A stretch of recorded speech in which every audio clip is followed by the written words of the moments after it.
Il presidente del Libero Consorzio di Agrigento ha presentato oggi i consiglieri delegati ai dirigenti e ai funzionari dell'ente. Il punto sulle strutture scolastiche del Libero Consorzio con l'ingegnere Di Carlo, responsabile del settore. Il Castello Poggiodiana a Ribera torna a vivere, presentati i risultati del lavoro di valorizzazione.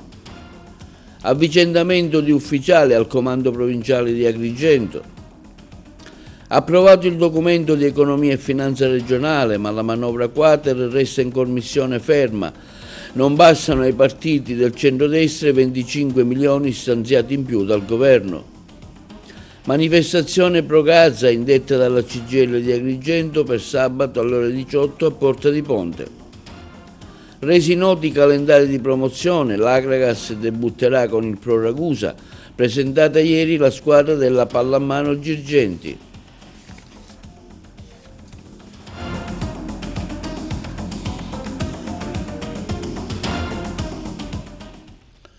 Buongiorno, benvenuti col nuovo appuntamento di TV Notizie di oggi giovedì 18 settembre. Il presidente del Libero Consorzio Comunale di Agrigento Giuseppe Pendolino ha presentato oggi nell'aula consiliare Luigi Giglia ai consiglieri delegati, ai dirigenti e ai funzionari dell'ente provincia. Il nostro servizio. Il presidente del Libero Consorzio Comunale di Agrigento, Giuseppe Pendolino, ha presentato questa mattina nell'aula consiliare Luigi Giglia consiglieri delegati e dirigenti e funzionari dell'ente provincia. Amato Antonino, delega al turismo, ambiente e giardino botanico. Ambrogio Giuseppe, delega istruzione, formazione, edilizia scolastica e cultura. Giovanni Cutrera, delega alla viabilità. Alessandro Grassadonio, delega all'agricoltura, pesca e attività produttive. Domenico Scicolone, delega patrimonio, risorse umane, manutenzioni, politiche attive del lavoro, URP. Giuliano Traina, delega alla ragioneria, al bilancio, ai trasporti, alle innovazioni tecnologiche, alle attività economiche, zootecnia, trasformazione, prodotti caseari. Anna Triglia, delega alla solidarietà sociale. L'obiettivo principale, ha affermato il presidente Pendolino, sarà quello di tracciare un solco profondo per lo sviluppo e la crescita economica, sociale e culturale del territorio provinciale, sostenendo gli operatori della provincia in ogni settore della pubblica amministrazione in un rapporto sinergico di collaborazione con l'ente stesso. Dobbiamo sentirci una squadra determinata per rilanciare l'attività del Libero Consorzio Comunale, che da oltre 12 anni ha vissuto un periodo di commissariamento. Il segretario generale presente all'incontro ha sottolineato la necessità di una nuova stagione amministrativa, offrendo l'immagine migliore nel profondo rispetto delle istituzioni e del ruolo di ognuno. I consiglieri delegati hanno poi espresso un personale ringraziamento al presidente Pendolino per l'attribuzione delle deleghe ricevute, auspicando un sereno e fattivo rapporto di collaborazione. Infine, i dirigenti dell'ente hanno manifestato piena e convinta approvazione delle linee programmatiche emerse durante l'incontro. La dirigente dell'ente, Maria Antonietta Testone, infine ha ricordato i 12 anni di commissariamento, elogiando i commissari nominati e auspicando un forte e rinnovato rilancio dell'attività del Libero Consorzio Comunale di Agrigento.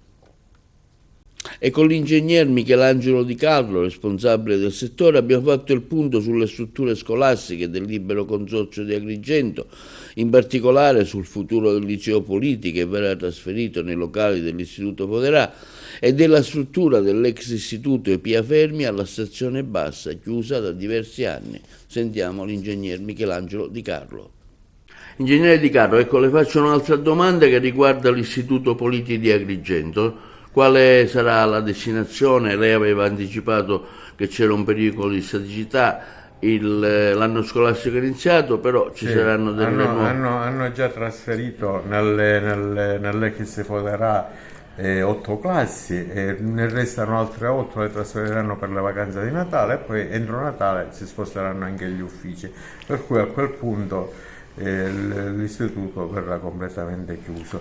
Il discorso della staticità è soprattutto qualcosa di normativo, perché è stato fatto lo studio per stabilire se c'era l'idoneità sismica e in che grado era, e dalle risultanze è risultata zero oppure l'idoneità statica, per cui dal punto di vista normativo possibilmente con le vecchie normative avrebbe verificato, con le nuove non verifica, quindi un pericolo imminente del crollo diciamo che non c'è, però normativamente noi abbiamo l'obbligo di evacuare al più presto gli istituti e pertanto così abbiamo proceduto in una maniera piuttosto indolore. Entro Natale l'istituto sarà svuotato, già è stata fatta una programmazione per accedere ai finanziamenti.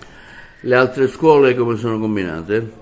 Di vostra competenza, insomma. Sono in una situazione in una buona situazione, anche per l'Istituto Foderà dobbiamo consegnare le ultime 8 aule dove si trasferiranno le ultime cose del Polite, e credo che in settimana si verranno consegnate. Il vecchio Istituto Fermi verrà recuperato?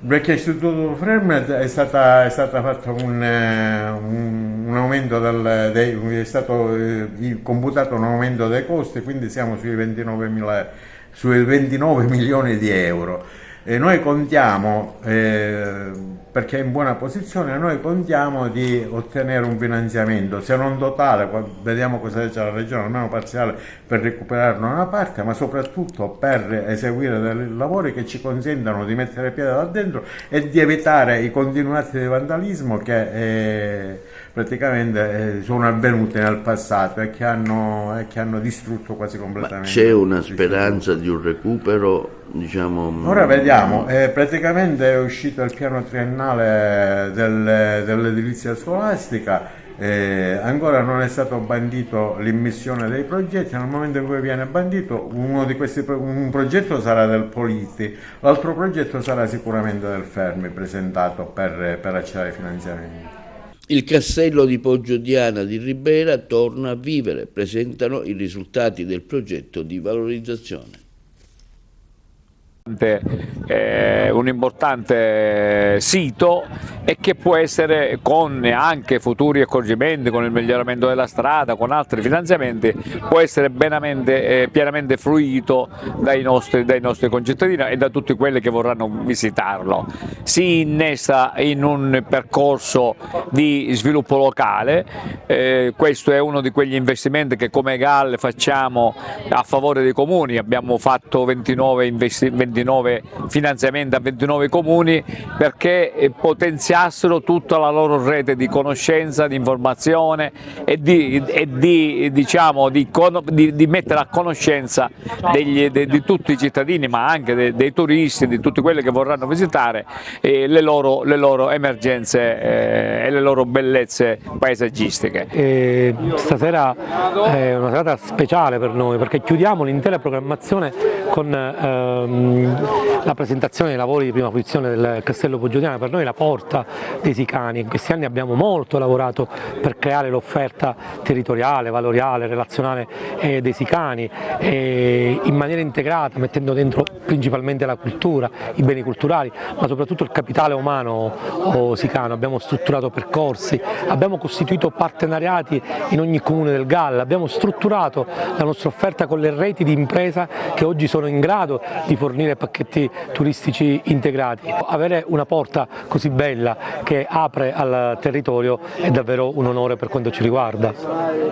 Beh, oggi è un punto di partenza, prospettive sono le più rosee possibili. Oggi presentiamo l'apertura di questo sito meraviglioso che si trova in un paesaggio senza uguali, cioè acqua, agrumi, ulivi, in un territorio in cui il parco gestisce anche una necropoli Anguilla, su cui abbiamo messo gli occhi e realizzato un progetto che abbiamo appaltato e consegnato. Poggiodiana fa parte dei 10 siti sui quali volevamo investire. Oggi siamo qui a presentare questo progetto e il lavoro fatto in sinergia tra enti pubblici, comune, parco e privati Galli ha dato i suoi risultati. I Galli nel portare avanti il finanziamento, il comune ci ha aiutato nella pratica amministrativa, il parco e i nostri collaboratori hanno fatto il progetto, redatto il progetto finito e concluso i lavori.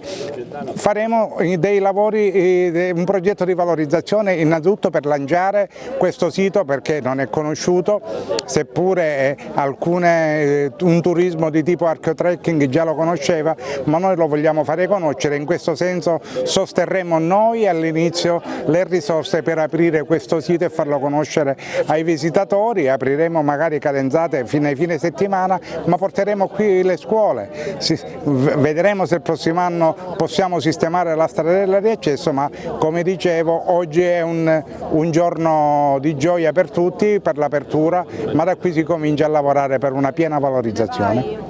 Assolutamente la verità, cioè ci siamo riappropriati e possiamo permettere la fruizione alle nostre comunità, al nostro territorio, a Ribera, ma a tutti i cittadini dei paesi vicini, oltre che ai turisti, questo meraviglioso maniero medievale che è il nostro castello di Poggiodiana. Identitario perché nel nostro stemma c'è la torre del castello di Poggiodiana, identitario perché è un castello che si identifica con la città di Ribera, posto in un luogo straordinario, meraviglioso, in un contesto che vede tutta la vallata del Verdura fino ad arrivare al Mar Mediterraneo da un lato e dall'altro lato uno strapiombo sulla Gola del Lupo, un geosito dove ci sono della vegetazione straordinaria ricca di tantissime piante che solo questo territorio ha.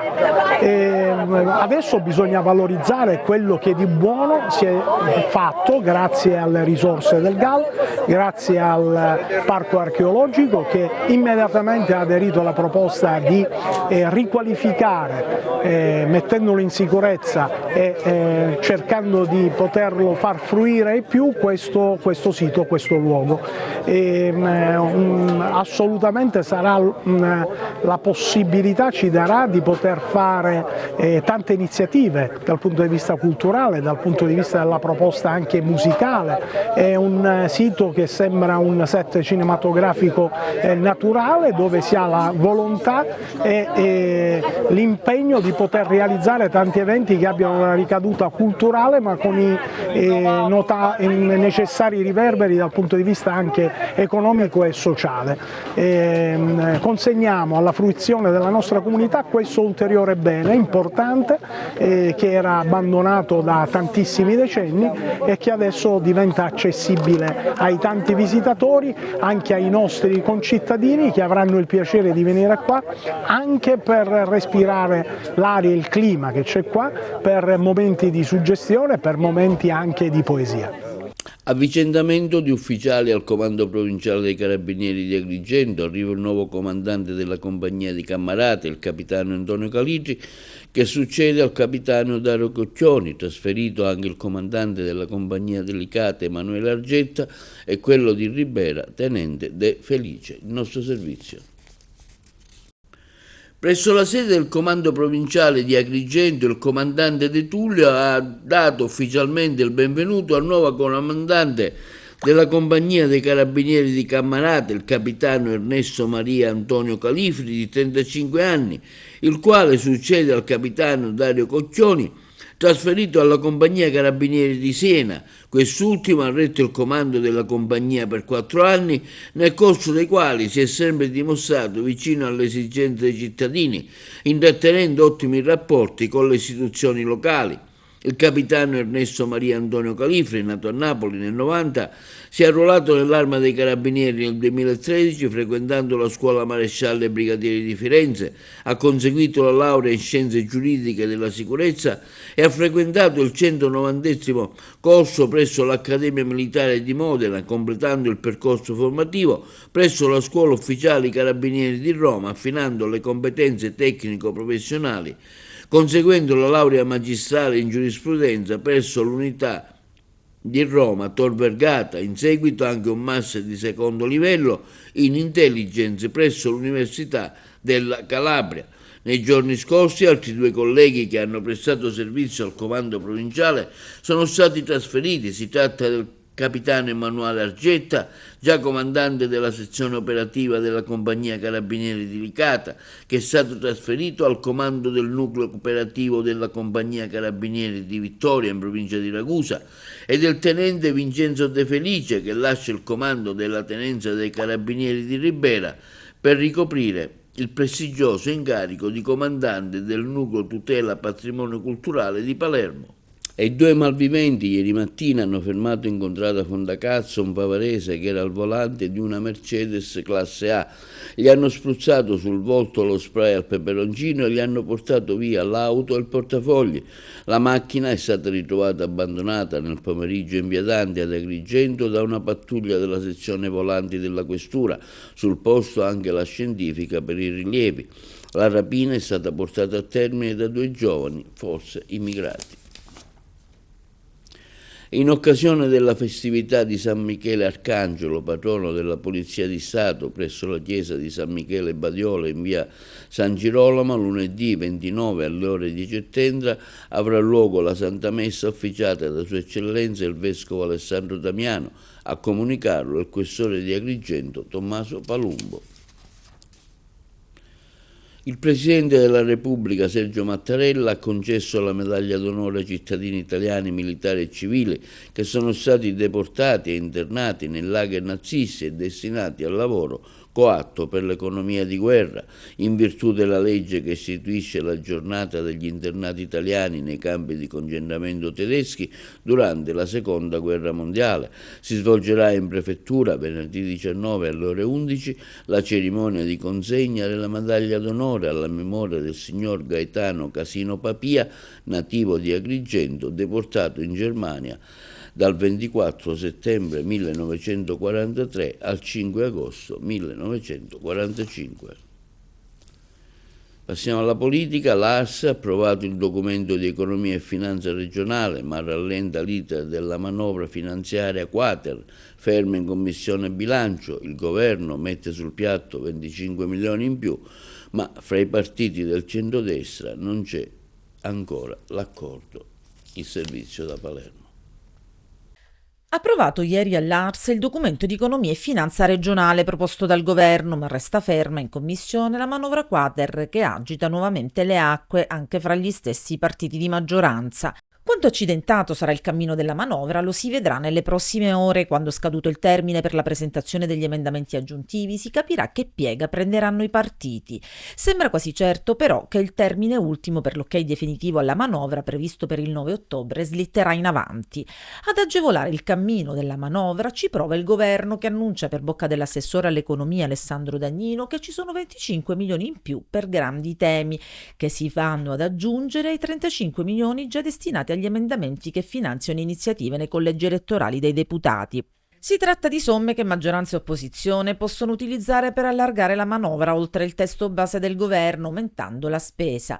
Quello che ha surriscaldato il confronto dietro le quinte è stato proprio l'uso che si dovrà fare di queste somme. Per i soli 35 milioni destinati a piccole opere sui territori di provenienza, ogni deputato della maggioranza avrebbe un budget di 600.000 euro e 320.000 euro li avrebbe ciascun parlamentare dell'opposizione.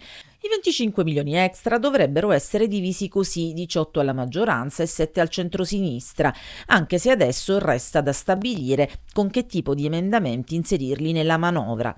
Davide Faraone di Italia Viva, partito non rappresentato all'ARS, ammonisce il centrosinistra, dichiari pubblicamente che non parteciperà a spartizioni clientelari, e Carlo Calenda ieri a Palermo rincara la dose chiedendo all'opposizione di rinunciare alle mancette. Nuccio Di Paola del Movimento 5 Stelle assicura non ci sarà alcun tipo di accordo, ognuno presenterà emendamenti che dovranno essere firmati e approvati. In altre parole, non dovrebbe esserci il maxiemendamento che raccoglie le proposte di tutti i partiti senza firme, votato in un'unica soluzione. Anche la maggioranza prova a smarcarsi con dei distingue. Il presidente dell'ARS Galvagno parla di questioni urgenti di cui la politica deve farsi carico, mettendoci faccia e firma, e cita l'IPAB di Paternò a rischio chiusura. Marianna Caronia di Noi Moderati assicura che presenterà solo proposte di carattere generale su grandi temi. mentre il leghista Vincenzo Figuccia parla di interventi mirati in favore dei cittadini. Il lavoro dunque prosegue alacremente, attanagliando i deputati fra l'eco delle sirene di mance e spartizioni e la coscienza della buona politica. Solo il tempo, che la Sicilia si augura non sia lungo, ci dirà cosa sarà a prevalere.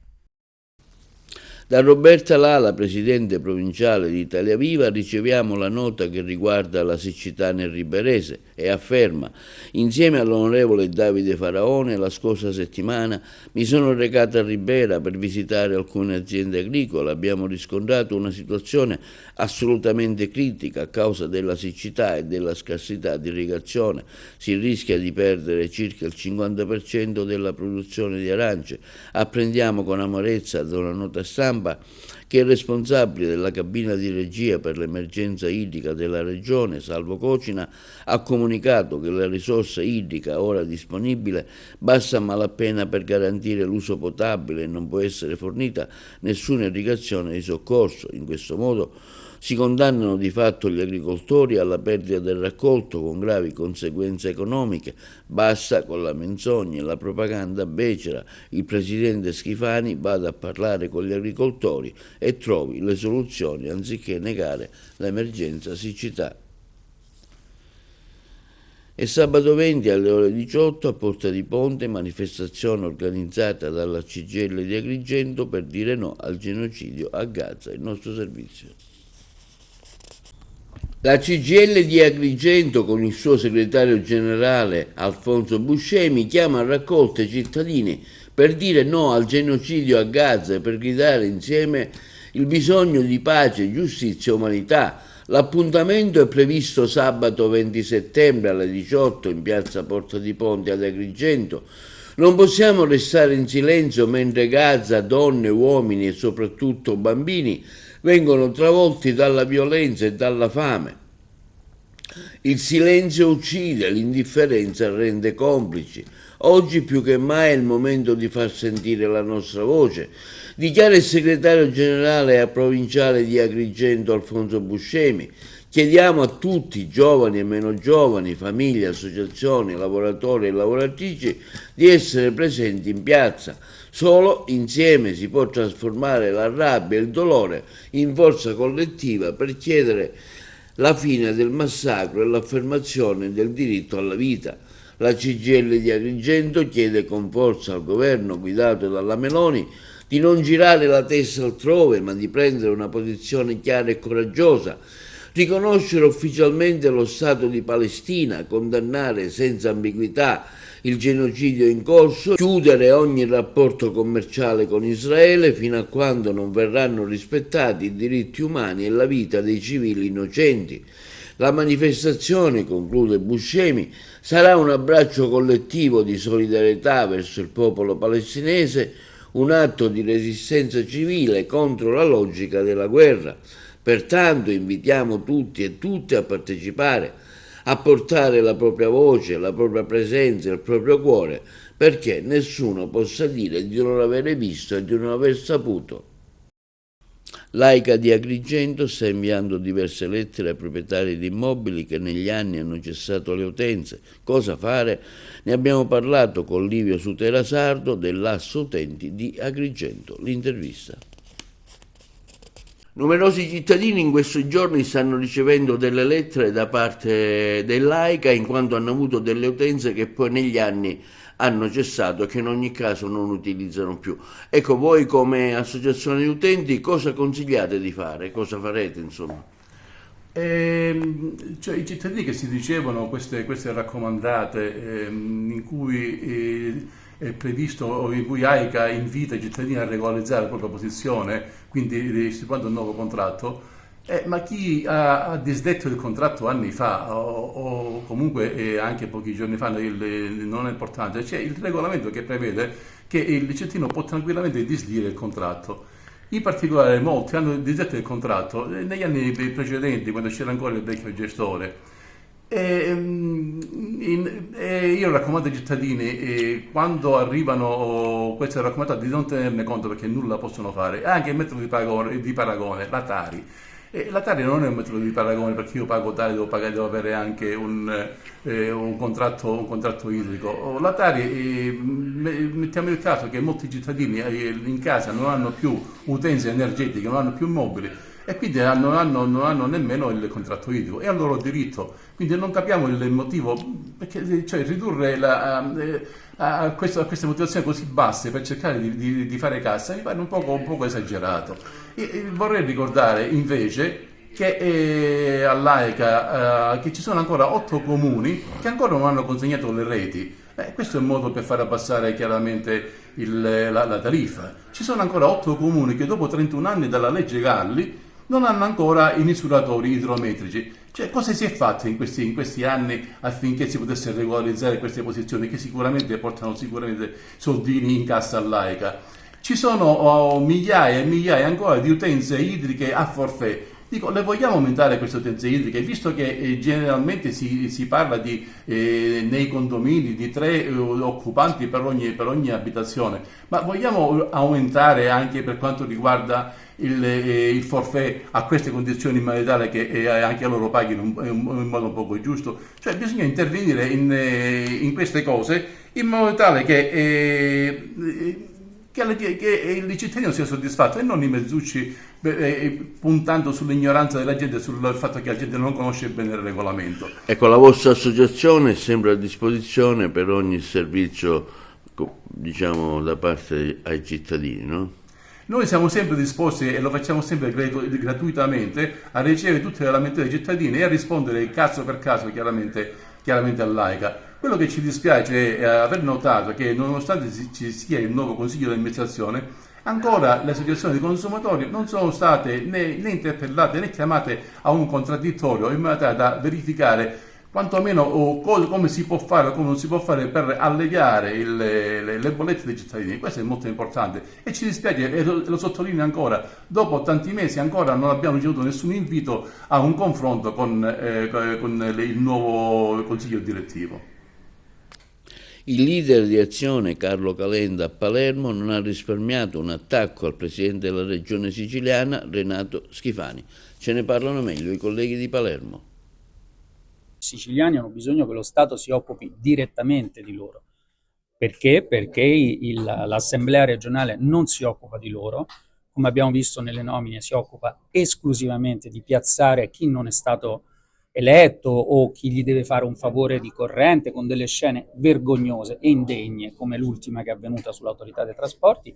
Questo è un sistema che ormai si autoalimenta, cioè è fatto per distribuire soldi non ai cittadini ma a loro stessi, e questa cosa qua è una cosa che va detta con chiarezza. Allora, siccome ho avuto un confronto col governatore Schifani durante la festa di Forza Italia, le stesse cose gliele vengo a ridire qui, perché io sono stato eletto qui e con tutto il rispetto, se penso che quello che sta facendo la regione è sbagliato, sia sbagliato, lo dico con grande franchezza. Ma qui stiamo parlando di una delle più grandi regioni italiane.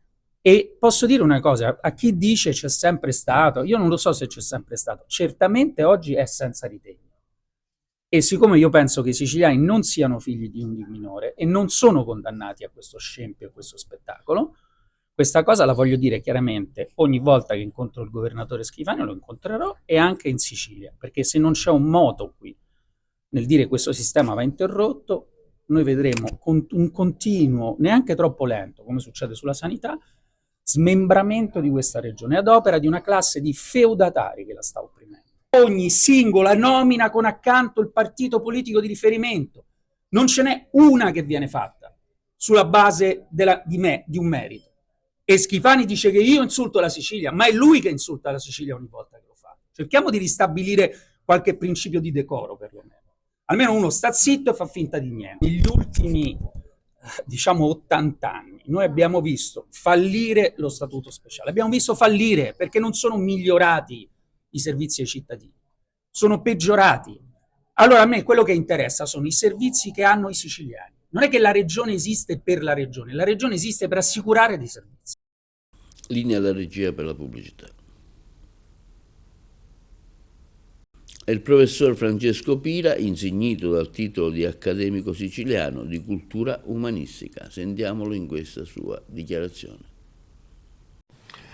Ho preso con piacere la notizia che mi sarà consegnato domenica 21 settembre il diploma e il collare di accademico siciliano di cultura umanistica. Ringrazio tantissimo il professor Romano, sicuramente uno dei più autorevoli e insigni studiosi e intellettuali siciliani, e il Senato, il collegio dell'ASCU per questo riconoscimento che avviene in un momento molto particolare, un momento in cui abbiamo bisogno di rivendicare la nostra identità siciliana, abbiamo bisogno di metterci tutti a disposizione per valorizzare sempre di più quello che è un patrimonio incredibile che la nostra Sicilia ha in termini non soltanto di persone, ma anche di luoghi, ma anche di eventi, di capacità produttiva.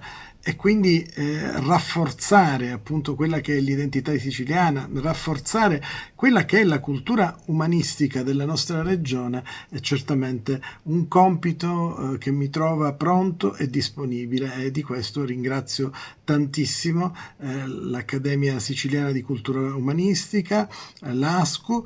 Tra l'altro questo riconoscimento sarà consegnato nell'ambito appunto del Festival Cultura Elite, dove insomma ci saranno anche l'ex Presidente della Camera, Vicepresidente del Consiglio e Ministro degli Esteri Gianfranco Fini, un grande intellettuale, scrittore italiano, Marcello Veneziani, ma insomma ci sarà anche un contesto interessantissimo legato a performance, a momenti di confronto, e quindi ringrazio davvero il professore Romano e tutti i suoi collaboratori per questo riconoscimento che apprezzo tantissimo e che mi impegna sempre di più a far meglio con passione e con abnegazione.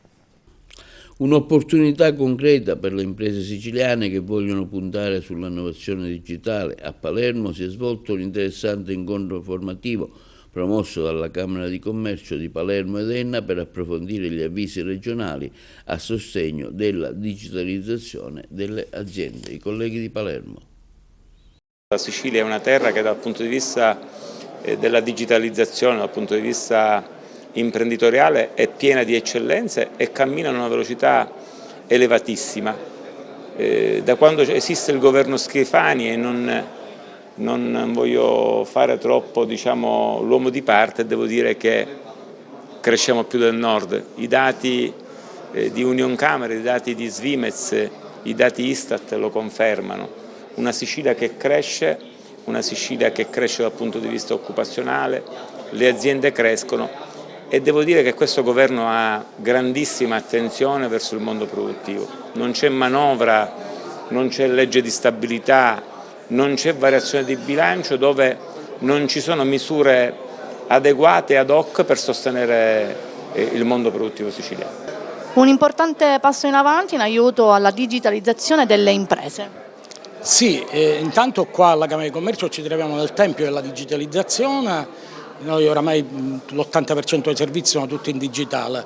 Oggi naturalmente abbiamo questa importantissima riunione che mette in evidenza come l'assessorato alle attività produttive, la regione tutta, il governo Schifani si rivolgono alle imprese con un passo diverso. Digitalizzare significa soprattutto accorciare i tempi della burocrazia, significa andare al passo con i tempi, immaginiamo tutto ciò che ruota attorno all'intelligenza artificiale, e soprattutto si mette a sistema con le associazioni di categoria e con la Camera di Commercio per dare un sostegno reale alle imprese. Questo io penso che sia il passo migliore per avvicinarci al futuro. Vi do un dato soltanto: alcune province della Sicilia ancora hanno un tasso di digitalizzazione primaria inferiore al 50%.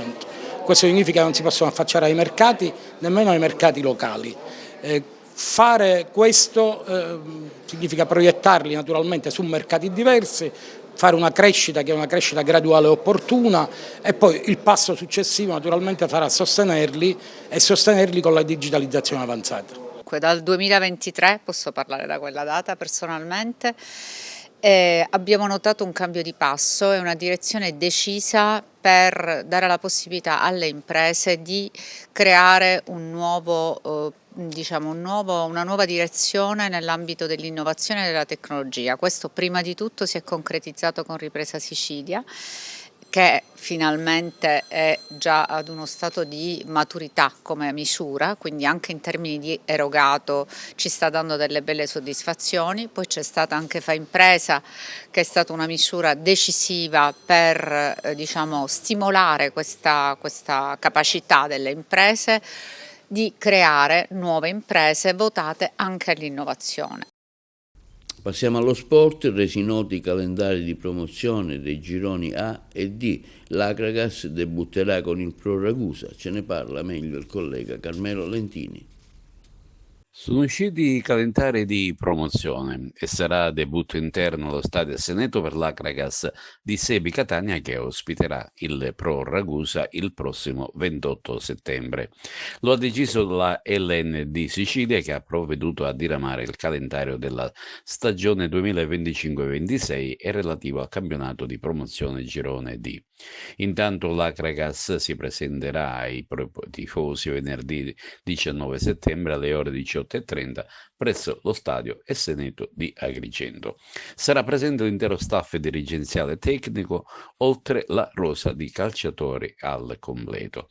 Nel girone A di promozione, dove sono presenti le altre agrigentine, che ricordiamo sono Aragona, Casteltermini, Gemini e Margheritese, si prevede la presenza di 16 partecipanti.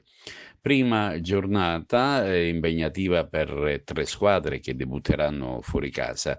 Si tratta del Gemini, che giocherà a Casteldaccia, l'Aragona Valderici e la Margheritese sul campo del Terrasini.